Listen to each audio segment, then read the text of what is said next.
Olá, pessoal, tudo bem com vocês?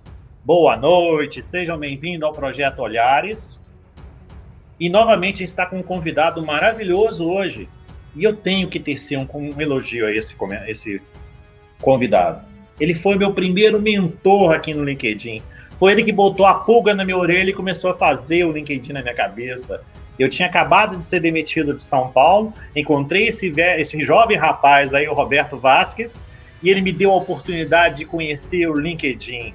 Então, gente, ó, liga o relógio, coloca a lenha na fogueira, prepara aquele cafezinho e vamos conversar com o Roberto Vasques. Seja bem-vindo, Roberto! Vamos falar de colecionismo e você é o cara. Valeu, aquele grande abraço para vocês e vamos lá conversar com ele. Um detalhe, você coleciona o quê? Deixa aqui nos comentários só para a gente saber. Valeu, gente. Roberto Vasques, seja bem-vindo. Boa noite, pessoal. Boa noite aí para você, Denis. Obrigado pela oportunidade. Já são alguns anos que a gente se conhece, muita ideia que a gente troca. E é um prazer estar aqui hoje na tua live aqui para falar um pouquinho de colecionismo, que é o que a gente vem conversando aí ultimamente e te mostrando, né? Sorriso nos olhos, gente. Eu falo sempre sorriso nos olhos. Quando fala de colecionismo, fala de carrinhos, esse menino aqui vira uma criança brincando. Daí, pra gente começar, a gente não perder tempo, que é isso que a gente faz. Tem muita coisa pra gente conversar. Fica até o final que tem muita coisa legal, gente. Tem a pulga na orelha, tem muita coisa bacana que a gente vai conversar, tá bom? Mas primeiro, Roberto, eu preciso saber quem é o Roberto Vasques. Bom, Denis, o Roberto é o filho mais velho da Dona Bia e do seu Miro. Meu pai é um espanhol que veio muito cedo aí pro Brasil batalhar, minha mãe brasileira. Tenho mais um casal de irmãos mais novos, 4 sobrinhos. E nós tivemos uma infância muito legal. Nós crescemos num bairro da periferia de São Paulo, em Pirituba.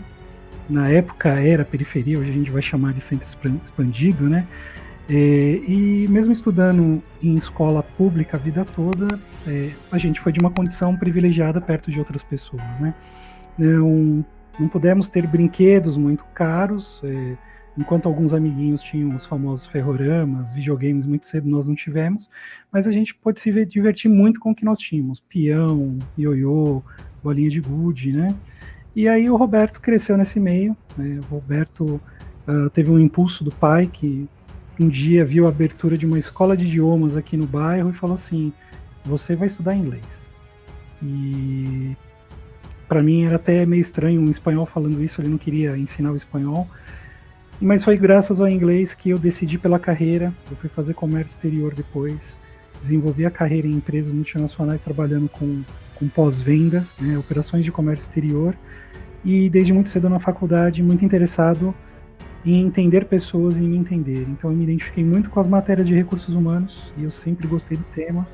Fui me desenvolvendo, fui estudando e hoje eu cheguei onde eu estou, trabalhando também com pessoas, que é a mentoria, né? Então eu utilizo toda a minha vivência, toda a minha bagagem para poder ajudar outras pessoas em temas que elas possam ter dificuldade, né? Principalmente pelas dificuldades que eu tive, pela limitação de estudo dos meus pais, pela limitação de contato com outras pessoas mais preparadas, né? Para poder também ajudar essas pessoas a terem voos mais altos do que eu até então venho tendo. Eu também tenho os meus mentores hoje que me ajudam bastante, né? Eu sou prova social de você, meu querido. Entendeu? Eu sou grato a você, eu tenho que agradecer sempre. Você, Roberto Vasque, Paulo Silvestre são os que me empurraram com o LinkedIn. Eu agradeço de coração. E eu sou prova social de vocês. Entendeu? E é importantíssimo. E essa história sua é linda. E a gente vai conhecer muito mais agora. Certo, meu amigo? Mas antes, olha só quem tá com a gente aqui, ó. Vamos dar boa noite para ela, que é a Laura. Seja bem-vinda. Boa noite, Laura. Bem-vinda. Isso aí. Agora, me diz uma coisa. O povo quer saber. O que fez você entrar no colecionismo e como foi esse seu ingresso? Que emoção você viu? Peraí, isso aqui não é comigo? Não, como é que é esse negócio? Explica pra gente, por que você entrou no colecionismo? Eu acho que a primeira coleção que eu comecei foi de selos. Eu achava selos muito bonitos. Meu pai ainda recebia cartas da Espanha e eu ainda tinha o hábito de ficar ali retirando o selo. E aí, com o tempo, eu fui descobrir que aqueles selos não tinham valor, porque selo para colecionismo, eles não podem ser selos carimbados pelos correios, né? Então, é um aprendizado. Mas durante muitos anos eu tive ali um saquinho que eu fui guardando esses selos, e eu lembro de haver o selo comemorativo da Copa de 86, Copa de 90, e foi assim que eu comecei a tomar atenção que alguma coisa poderia ser guardada, né? E já na fase adulta, já trabalhando mesmo efetivamente no comércio exterior, eu tinha esse contato muito fácil de pesquisar coisas de importados. E aí eu comecei a utilizar o site do eBay na época, e um tênis importado, uma camiseta importada. Eu importei muita coisa, vestuário para mim mesmo, eu importava. E até que um dia eu me deparei e falei assim, puxa, interessante esse nicho aqui, né? Deixa eu ver se eu trago um carrinho, porque eu já tinha ganho, né, alguns carros no passado, um carro grande. E aí eu trouxe um, gostei. Eu falei, acho que esse aqui dá para vender também. Trouxe o segundo, vendi. Trouxe o terceiro, vendi. Então, quando a pergunta é como começou mesmo esse colecionismo atual, ele começou com um passatempo de compra e venda, de fazer um troquinho, de ter um dinheiro a mais do que eu estava tendo com um trabalho formal.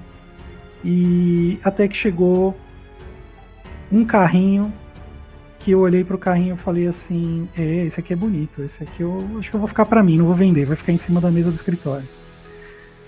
E aí, a partir daí, eu não consegui mais exercer a atividade de vendedor, né, usual, porque começou a chegar um carrinho atrás do outro, um carrinho mais bonito que o outro, e de repente já eram 10, já eram 15, 20, e foi multiplicando os carrinhos que eu achava bonitos. E aí eu passei a ser um colecionador. Eu vi que... E uma das coisas que eu falo para as pessoas, até na mentoria eu brinco, falo assim, se você quiser se tornar um comerciante de algo, evite se tornar um comerciante de algo que você gosta muito, né? Então, se você gosta de tênis, né, evita ser um comerciante de tênis, né? Porque muito provavelmente você vai acabar gostando do item e você não vai vender o item e vai ficar com ele, né? E dessa forma começou a coleção que está aqui até hoje, né? Inclusive o culpado, né, da coleção que a gente chama, né, esse aqui, que seria, a gente fala que é o carrinho número 1, né, ele é uma... Olha que chique, gente. Ele é uma miniatura de uma BMW de competição na Alemanha, né, da competição DTM, que a gente chama, de 1993, né, e ele foi adquirido por volta de 2001, 2002, foi o primeiro da coleção. Então, ele é cuidado de uma forma diferente dos outros, ele não é que ele esteja num pedestal, ele não está no acrílico, mas o carinho, ele é diferente dos outros. Então, é a representação do início, né, de uma coleção que começou lá atrás e que se estende até hoje, né? Entendi. Só para a gente ingressar nessa mesma pergunta, e o desapego? Como é que você trabalha com isso? É muito interessante a questão do apego, né, com a coleção, né? Tem algumas pessoas que realmente não conseguem desapegar. Com o passar dos anos, eu fui entender que o que me dava prazer no colecionismo é a busca do algo novo. Então, buscar um item que ninguém tem, buscar um item que está num lugar distante, né? Então, eu utilizo o meu conhecimento e minha rede de relacionamento fora do Brasil para adquirir itens que estão longe daqui. Não importa o tempo que demore, eu vou ter o item, pode ser que venha em mãos, que eu prefiro pela delicadeza, ou pode ser que venha por um correio ou por um courier, né? E o meu desapego acontece de tempos em tempos. Eu simplesmente olho para um carrinho, às vezes, uma miniatura, e falo, os meus olhos já admiraram o suficiente. Então eu já posso colocar ele à venda e ele vai ficar bem na casa de outro colecionador, na prateleira, sendo admirado e tocado por outro colecionador, né? E é muito bom, porque quando eu estou desapegado, eu estou mesmo, e eu despacho o item, eu vendo o item. Se for o caso até de dar o item, eu faço com muito prazer, né? E com muito cuidado, né? Então, até, por exemplo, para despachar um item hoje pelos correios, eu tomo um cuidado, né, de ser empático, né, de mandar o item do jeito que eu gostaria de receber, né?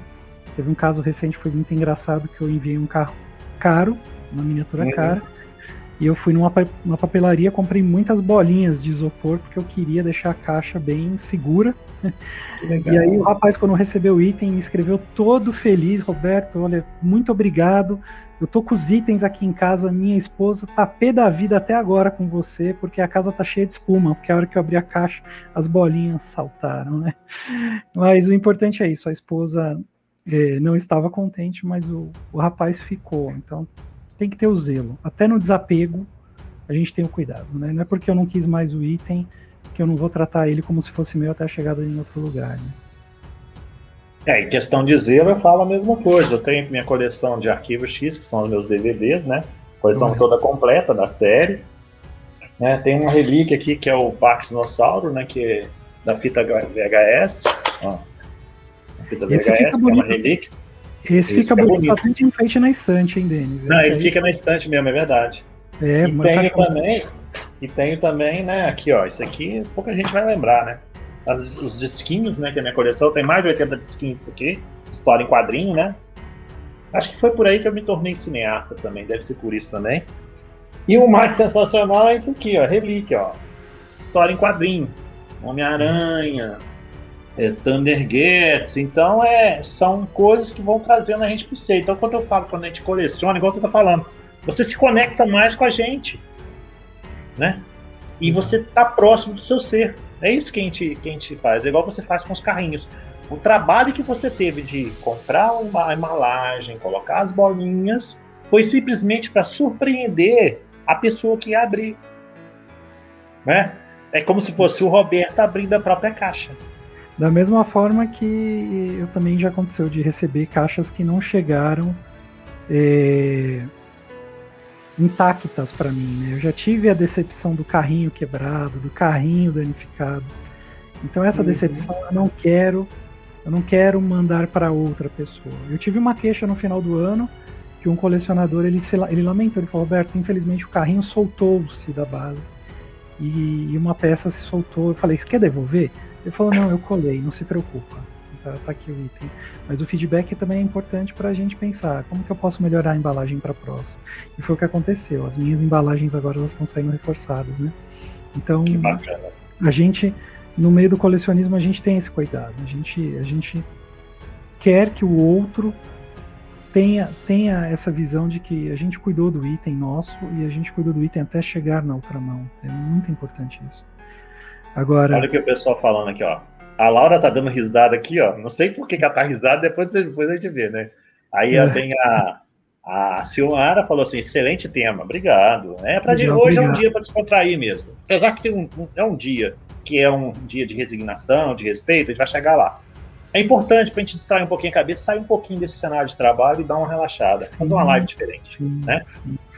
E aqui ela falou assim: adorei os disquinhos, eu tenho os mesmos disquinhos, professor Denis Castro. Isso aí é uma lembrança maravilhosa. Como eu comentei uma vez contigo, eu me recordo de terem poucos aqui. Minha mãe, eu me recordo que tinha uma vitrolinha, né? E em algum lugar, eu tenho alguns vinis dessa época dos meus pais, tem muita coisa de novela aqui, tem alguns discos. Minha mãe é fã do Roberto Carlos, tem algumas coisas do Roberto Carlos muito jovens. E eu acredito que deve ter um LP pequenininho desse, porque a hora que você me mostrou, eu me lembro de um deles não ser preto. Eu acho que ele era de uma cor vermelha. Então eu acho eu tenho também. Pode ser, então, eu fiquei pensando, deve ser infantil, deve ser um disquinho pequenininho infantil. Mas eu vou verificar, se tiver aqui, ele vai viajar para Juiz de Fora. Aqui, ó, já que o Roberto Vaz falou que tem sua fã, a Sonara falou que é sua fã. E eu já sei porque ela riu, olha lá. É por causa das bolinhas de isopor, tá vendo? A esposa do rapaz, imaginou, olha só, Roberto. É lógico. É a pegadinha que você fez, sabe? Mas você sabe que faltou empatia pensando na esposa quando eu mandei a caixa, porque se eu tivesse usado empatia pela esposa, que ela teria que pegar depois do isopor, eu acho que eu não teria enviado, né? Mas agora eu não tô trabalhando. Se alguém quiser um dia receber um carrinho meu, eu não trabalho mais com a bolinha, eu tô usando agora uns pedaços de isopor maior por conta do feedback do rapaz, né? Então a gente vai adaptando por conta disso, né? Então mas é assim. E o Joaquim? O Joaquim, boa noite, Joaquim, bem-vindo. Presente nessa live. Ele é gente boa pra caramba, depois você conhece ele, muito gente boa, muito tranquilo. Estamos juntos. Entendeu? Muito legal, bacana, né? Aí ela falou que coleciona aqui, ó. Eu coleciono globos terrestres e coisas relacionadas à viagem. Que bacana. Então você deve ser fã de Star Trek, Guerra nas Estrelas, Cosmos, né? Então deve ser, com certeza. Alguma coisa de Valerian, que tem muito quadrinho sobre Valerian também. Bacana. Mas, Roberto, muito legal, cara. A audiência nossa tá maravilhosa. Deus abençoe vocês, gente. Agora é o seguinte. Eu queria saber quais são os valores encontrados no colecionismo e que você trouxe para o seu dia a dia.